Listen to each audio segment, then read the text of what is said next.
ব্যথা করছে। আমি ভেবেছিলাম খাট গদি সব কিছুই আনবে, সব পানিতে ডুবে গেল।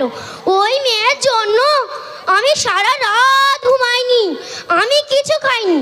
আমার কত টেনশন হচ্ছিল তোমরা জানো? ওই মেয়ে আমার ঘরে এসেছে গয়নাগাটি না নিয়ে, আমার খাট আলমারি।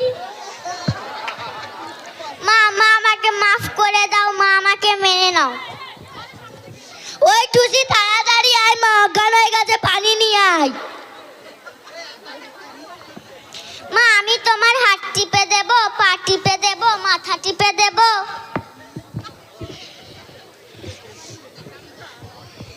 এই মেয়ে, এই আমি তোকে কত কি অত্যাচার করেছি, তুই কিছু না মনে করে তুই আবার আমার হাত টিপে দিচ্ছিস, পা টিপে দিচ্ছিস, মাথা টিপে দিচ্ছিস। তুই আমার এত ভালোবাসিস? মা তুমি জানো আমাদের প্রিয় নবী সাল্লাল্লাহু আলাইহি সাল্লাম মেয়েদেরকে অনেক সম্মান করতেন।